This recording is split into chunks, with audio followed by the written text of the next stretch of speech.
علیکم ویورز. پہلا سوال محمد امجد علی ہیں راولپنڈی سے، اور سچی بات یہ ہے کہ انہوں نے بہت سارے زخم میرے ہرے کر دیے ہیں. وہ کہتے ہیں جی پی ٹی آئی حکومت نے کوئی بھوکا نہ سوئے گا پروگرام کو وسعت دینے اور پنجاب کے دیگر اضلاع تک پھیلانے کا فیصلہ کیا ہے. کیا آپ سمجھتے ہیں اس طرح کے اقدامات کا کوئی فائدہ ہے، جبکہ ہمارے ملک کے چند پسماندہ ترین اضلاع کے علاوہ کہیں کوئی بھوکا نہیں سوتا؟ پاکستان میں ادار و مخیر لنگر چلا رہے ہیں. آپ کا اس کے بارے میں کیا کہنا ہے؟ امجد علی صاحب، میں سوال کا اصل جواب ذرا بعد میں دوں گا. پہلے میری گزارش سن لیں. میں فار دا لاسٹ 40+ ایئرس میں لاہور میں رہ رہا ہوں. اب تو خیر بہت دیر ہو گئی، میں ہفتوں کے حساب سے گھر سے نہیں نکلتا. ایک زمانے میں آوارہ گردی کرتے تھے، گھومتے تھے، پھرتے تھے. سینکڑوں اور ہزاروں لوگ میں نے اپنی ان گناہ گار آنکھوں سے دیکھے ہیں.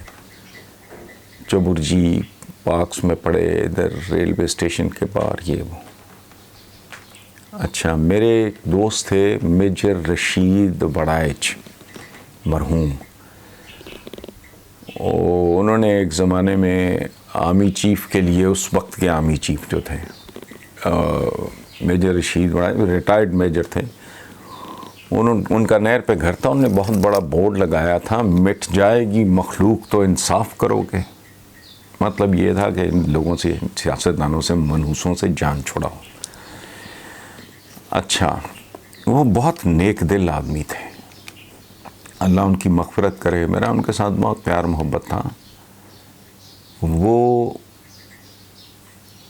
شام ڈھلے، اندھیرا ہونے کے بعد چھپ کے ویگن میں کھانا بھر کے لے جا کے تقسیم کیا کرتے تھے.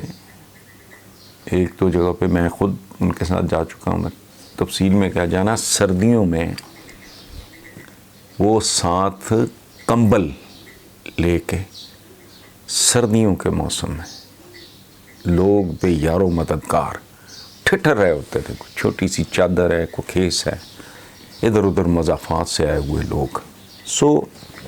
میرا خیال ہے کہ یہ آپ کا اسیسمنٹ ٹھیک نہیں. دوسری بات یہ کہ بے شمار بے روزگار. میں اب بھی کبھی باہر نکلنا دل دکھتا ہے. میں نے نکلنا شاید ایک وجہ یہ بھی ہے کم کیا ہے. بے تحاشا مزدور، لنک روڈ، ادھر ادھر کی سڑکیں، وہ اپنے اوزار رکھ کے بیٹھے ہوتے ہیں مزدوری کے انتظار میں. اب پرابلم یہ ہے کہ گھر میں کوئی جنرل مسئلہ ہو، مثلاً اس دیوار کے اوپر ہمارا کوئی سیپیج کا مسئلہ چل رہا ہے. میری اسٹڈی میں کورونا کی وجہ سے ہم نہیں بلا رہے ہیں، مزدوری بھی مور لیس بند ہے. تو جس آدمی نے روز کنواں کھودنا اور روز پانی پینا ہے، جس کی ڈیلی اس نے سارا دن مشقت کرنی، مزدوری کرنی ہے، اور شام کو جا کے اس نے بچوں کا پیٹ پالنا ہے، ان لوگوں کی تعداد علیحدہ. بنیادی طور پہ حکومت کا یہ جو انیشیٹو ہے، یہ کوئی توپ نہیں ہے. I agree with you. یہ مسئلے کا حل بھی نہیں ہے. I agree with you. حکومتیں وہ ہوتی ہیں، رہنما وہ ہوتے ہیں، قائدین وہ ہوتے ہیں جو لوگوں کو ان کے پیروں پہ کھڑا کرتے ہیں. لیکن کسی وجہ سے اگر آپ انہیریٹ ہی ایک ایسا ملک کر لو، ایک ایسا معاشرہ جس میں بھوک، ننگ، غربت اس لیول پہ ہو. بات آپ کی اس حد تک 100% درست ہے کہ یہ واقعی مسئلے کا حل نہیں ہے. مسئلے کا حل کچھ اور ہے. کہ وہ جو چائنیز ایک محاورہ گھسا پٹا ہے کہ لوگوں کو مچھلی دینے کی بجائے مچھلی پکڑنا سکھاؤ. اس قابل لوگوں کو کر دو کہ ان کو ہاتھ نہ پھیلانے پڑے، انہیں بھیک نہ مانگنی پڑے، انہیں بھوکا نہ سننا پڑے، اور وہ خود کفیل ہوئیں. یہ تو ایک کامیاب حکومت کی. اچھا، جزوی طور پہ ٹھیک ہے، لیکن ایک 24 کروڑ کے، میرا خیال 25 ہوگا، 25 کروڑ کے ملک میں اچھی خاصی تعداد، آپ یقین کرو. اور ایک اور بات میں عرض کروں، ہمارے پاس سٹاف ہیں گھریلو، ظاہر ہے میرا کو آفس جابس تو ہے نہیں، ان کے سرٹن ویجز ہیں، تنخواہیں ہیں. میں خود سوچتا ہوں کہ ان تنخواہوں میں کیسے، بٹ ریالٹی ہے، حقیقت یہ ہے کہ ان تنخواہوں میں گزر بسر نہیں ہو سکتا. سچ یہ ہے کہ اس سے بھی کم تنخواہ میں ایک بات آپ کے ساتھ شیئر کروں، لگتا ہے عجیب ہے. I keep helping them, I keep supporting them, اور الحمدللہ بہت ریگولرلی. اسی طرح جو خواتین گھر میں کام کرتی ہیں ان کے لیے میری اہلیہ کو شادیاں وادیاں کو یہ وہ ان کے. تو ایک بار میری وائف نے کہا کہ why don't you simply increase their salaries. تو میں نے کہا وہ مارکیٹ خراب کرنے والی بات ہے. بالفرض میں مثال دے رہا ہوں، اگر آپ کو 20,000 میں ڈرائیور ملتا ہے، آپ اس کو 30 دینا شروع کر دو گے، وہ 30 سے آگے شروع ہو جائے گا. ساتھ ساتھ ان کو یہ آکسیجن پرووائڈ کرتے جاؤ اگر آپ کر سکتے ہو. تو وہ ایک اور ریالٹی ہے.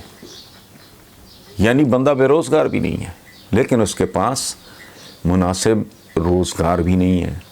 سرکار کا جو عالم ہے وہ بالکل، یہ میں اس سرکار کی بات نہیں کر رہا، شروع سے ہمارا منافقوں والا رویہ ہے.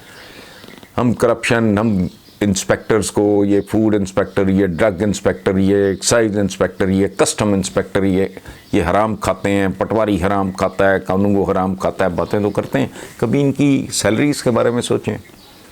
ایک ایس ایچ او کی تنخواہ کتنی ہوتی ہے؟ میں جو یہ بات اکثر کرتا ہوں کہ اس ملک میں جو زندہ ہے سرکاری گورنمنٹ فنکشنری، اگر اس کے ان لاز تگڑے نہیں ہیں یا اس کے اپنے ماں باپ اسے سپورٹ نہیں کرے تو وہ حرام پہ زندہ ہے. سیدھی بات ہے، نظر آ رہا ہے صاف. حکومت گن پوائنٹ پہ کرپٹ کرتی ہے. منیمم ویج جو ہے، منیمم کم سے کم وہ 1 تولہ سونے کے برابر ہونا چاہیے. اچھا خیر، یہ تو ہو گیا آپ کے سوال کا جواب. میں نے 2 دن پہلے جو میرا کالم شائع ہوا ہے، میں اس کا ایک پیرا پڑھ دیتا ہوں. جب میں لکھ رہا تھا تو آپ کو میں بتا نہیں سکتا میری کیفیت کیا تھی.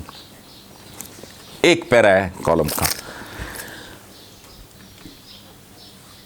امیاڈز کی بات کر رہا ہوں، بنو امیہ کی حکومت میں بھوکوں کے لیے کھانا اور بے گھروں کے لیے ٹھکانہ ریاست کی ذمہ داری تھی، جبکہ آج 2021 میں ہم کھانے ٹھکانے کے لیے ٹھوکریں کھا رہے ہیں اور چند لنگر خانے اور چند پناہ گاہیں بنا کر بغلیں بجا رہے ہیں.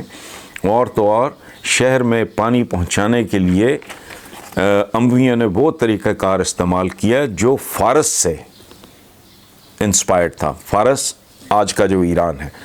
دمشق کے بعد آپ پاشی کا یہ نظام شہر شہر پھیلا دیا گیا جو بعد ازاں ہسپانوی عیسائیوں کے ذریعے جدید دنیا تک پہنچا.